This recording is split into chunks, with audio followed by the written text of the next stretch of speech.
Hey, salut, j'espère que vous allez tous très bien. On se retrouve aujourd'hui pour une petite vidéo sport, une semaine après le déconfinement. J'ai remarqué que beaucoup de personnes, avec la reprise du travail, du train-train quotidien, etc., avaient complètement abandonné le sport. Vous avez eu énormément de temps pour vous durant le confinement, donc ça y a été le renfo, le cardio, les séances jour après jour, franchement vous avez été motivés à fond. Et la reprise du travail, et plus rien, plus de motivation, plus d'envie. Alors que non, c'est maintenant qu'il faut maintenir le cap, qu'il faut continuer, qu'il faut rien lâcher. Donc on va trouver ensemble des astuces pour trouver le temps de continuer ou alors pour continuer à avoir la motivation ou la trouver tout simplement si vous voudriez vous mettre au sport mais que malheureusement vous n'avez jamais trouvé cette motivation pour vous y mettre.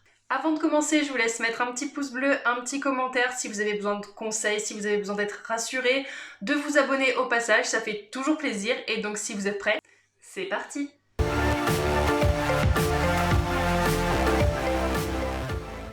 Donc déjà, dans un premier temps, ce qui est super important, ne culpabilisez pas parce que vous en faites moins que pendant le confinement. Même si c'est juste 2-3 séances semaine, franchement c'est déjà super. Et n'oubliez pas que vous allez reprendre le travail. Donc finalement vous allez être plus actif, vous allez reprendre une certaine activité. Ne vous dites surtout pas que faire du sport juste 2-3 fois par semaine, contrairement à tous les jours comme pendant le confinement, ça vaut pas le coup, donc autant ne rien faire. Parce que non, franchement, c'est déjà super, ça vous entretient déjà. Donc je peux vous assurer que si c'est bien fait, ça vaut vraiment le coup. Après, si vraiment vous n'avez pas beaucoup de temps, moi ce que je vous conseille de faire, c'est des full body ou des hits, qui sont des séances plus courtes mais beaucoup plus intenses. C'est parfait si vous pouvez juste faire 1 ou 2 séances par semaine. Et ça permet en plus de travailler toutes les parties du corps. Ensuite, si vous avez plus de temps, essayez de varier un petit peu plus, que ce soit en renfo ou en cardio. Et ne faites pas que des fessiers ou des abdos. C'est une énorme erreur des femmes. Il faut vraiment tout travailler, que ce soit, oui, forcément abdos fessiers, mais que ce soit cuisses, le haut du corps, les bras, les épaules, le dos. Travaillez tout, ne vous inquiétez pas, vous n'allez pas vous transformer en Hulk demain, ça c'est sûr. Et vous aurez une silhouette bien plus harmonieuse. Ensuite, ce que je peux vous conseiller, c'est de noter vos séances d'entraînement dans un emploi du temps, en fait, dans votre planning directement. Si c'est noté, il y a beaucoup plus de chances que vous fassiez votre séance, alors que si vous vous le dites juste comme ça, il y a de gros risques pour que votre entraînement passe à la trappe. Essayez de profiter de vos jours de repos pour vous accorder votre petite demi-heure ou heure de sport, en fait. Essayez de caser votre petit moment à vous, mais par contre, ne faites pas une séance de 2 heures parce que justement les 2 jours d'avant, vous ne vous êtes pas entraîné. Sauf si vous êtes déjà un très grand sportif. Mieux vaut faire 3 petites séances dans la semaine qu'une seule grosse de 2 heures. Maintenant, si on parlait motivation, déjà demandez-vous pourquoi vous faites ça. Est-ce que c'est pour une perte de poids? Est-ce que c'est pour une prise de masse? Est-ce que c'est pour améliorer vos performances personnelles dans un autre sport? Je sais pas, peut-être de la course à pied ou autre. Est-ce que c'est juste pour garder la forme? Une fois que vous avez répondu à cette question, fixez-vous des objectifs avec une date d'échéance.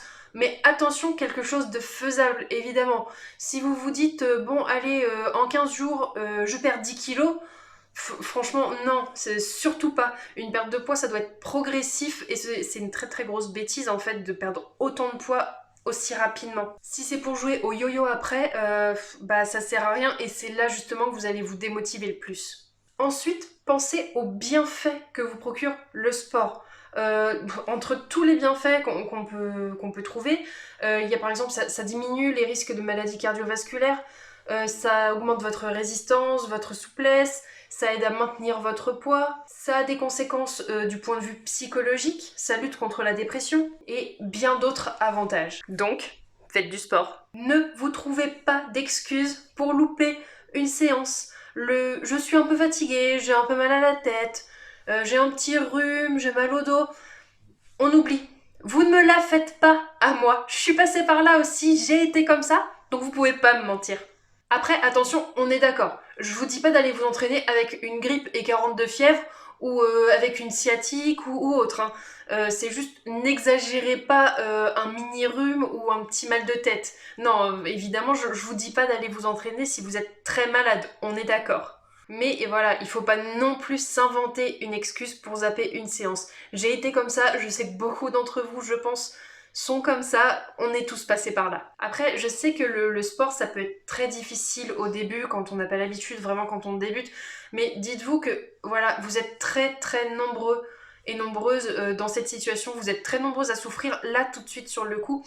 Si vraiment c'est dur, justement, essayez de vous trouver une petite communauté, un petit groupe qui est dans votre situation pour vous soutenir moralement. Je peux vous assurer que d'avoir un petit groupe de soutien, ça aide beaucoup à garder la motivation et à continuer. Et une fois que vous êtes lancé, ça y est, vous êtes dans le sport, vous êtes motivé, vous continuez, faites-vous un petit journal de bord où vous allez noter toutes vos séances semaine après semaine, votre poids, etc. pour voir justement l'évolution et tout ça. Et essayez de vous récompenser. Par exemple, si vous avez réussi à tenir à la lettre votre programme pendant 2 semaines, allez vous acheter un nouveau débardeur de sport ou autre lié au sport. Évidemment, je ne parle pas de nourriture ou de petites récompenses comme ça, sinon ce que vous avez fait, ça servirait strictement à rien. Et évidemment, allez vous acheter une petite récompense dans le contexte actuel. Faites attention quand même, continuez à respecter les gestes barrières, désinfectez-vous les mains, lavez-vous les mains, portez un masque, on est d'accord. Faites-vous plaisir, mais en vous protégeant, c'est important. Ensuite, je vais parler d'un dernier point un peu à part. Je vais même pas en parler, je vais juste l'évoquer parce que c'est vraiment pas le thème de ma vidéo, donc je vais pas en parler vraiment aujourd'hui, mais faites attention à votre alimentation, ça fait énormément, vraiment. Et voilà donc pour cette vidéo, j'espère vraiment que ça va vous aider à reprendre le dessus malgré la reprise du travail, tout ça. J'espère vraiment que ça va vous motiver à continuer le sport et à voir tous ces bienfaits.